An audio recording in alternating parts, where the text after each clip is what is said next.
Hey YouTube, just thought I'd add a couple of videos to my channel, saying I haven't added anything for a long period of time. So I thought what I'd do is go through some of the equipment I've got for maintaining the yard and give you a bit of an update more long term in relation to some of the other stuff like the two mowers. I haven't told you about the original brush cutter that I've got, and I've got two others to have a look at as well, but I might break the video up into two and talk about the mower first, the ride-on, and then I'll talk about the other equipment. So let's start with the ride-on. So this is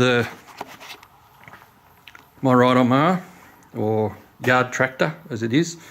It's a YTH2246TDR, meaning it's got a 22 horsepower Briggs & Stratton motor, as you can see in here. As you can see, I haven't cleaned it in a while. We are in a pretty dusty area, and when it's most used is when it's most dusty, when it's dry. So yeah, it's not cleaned at the moment. What can I say about the tractor? Look, they're a great tractor. They mow the lawn, they do a pretty good job of it.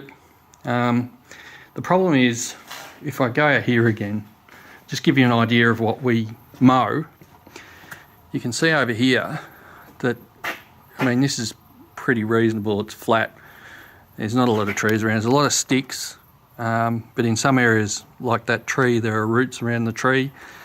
And mowing around that can be, a bit of a problem. And what happens is we damage bits on the mower. What I wish I'd done originally when we bought the mower was get a fabricated deck. We've got a pressed steel deck, and that takes a lot of punishment. And if I go around here, you'll see an example of that.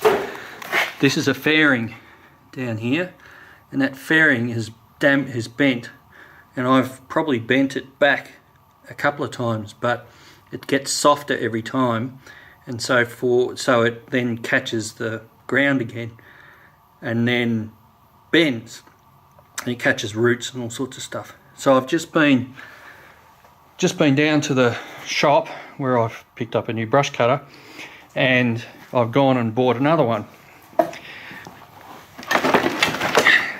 That's it there.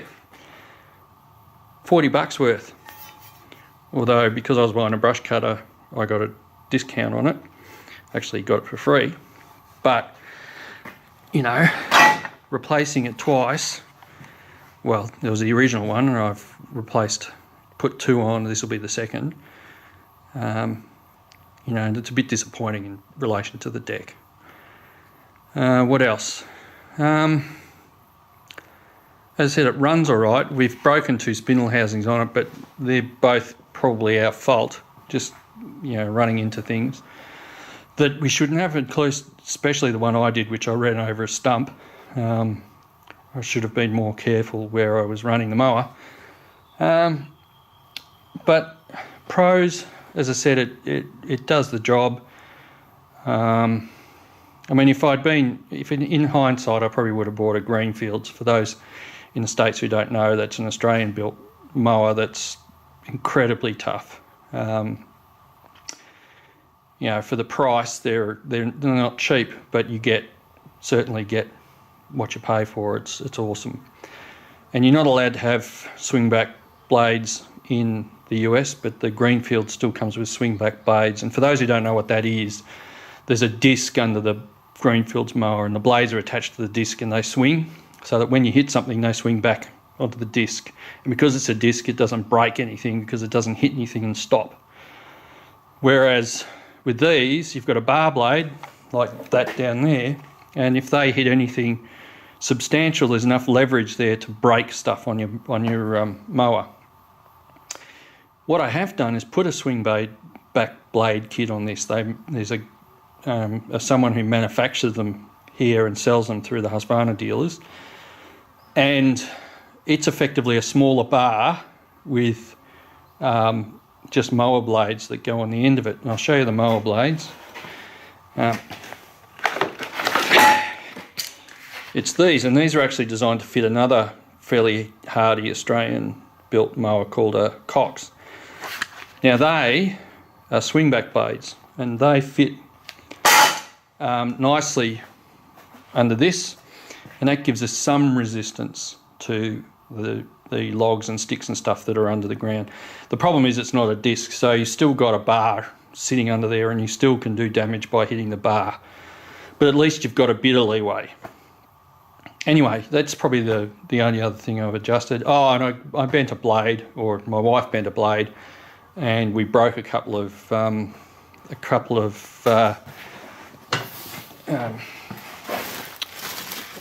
belts.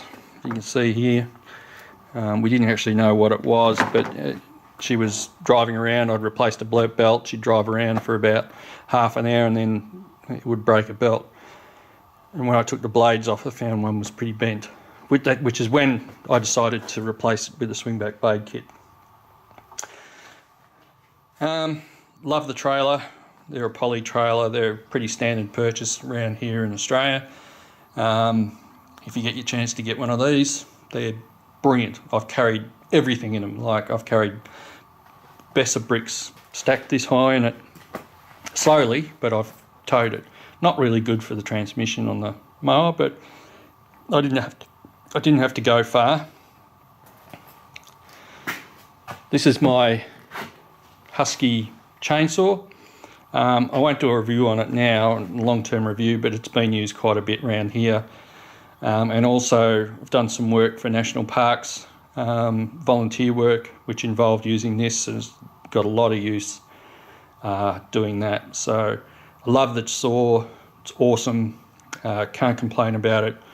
The only problems it's ever had is related to me, and that's not sharpening blades properly, or I did some damage to one bar by over-tightening it in the vise when I was sharpening it. But other than that, that's my fault and no one else's. So if you feel like commenting about my stupidity, you're welcome to, because it's what it was. It was stupidity. Anyway, that covers those. What I might do is talk about the brush cutters next.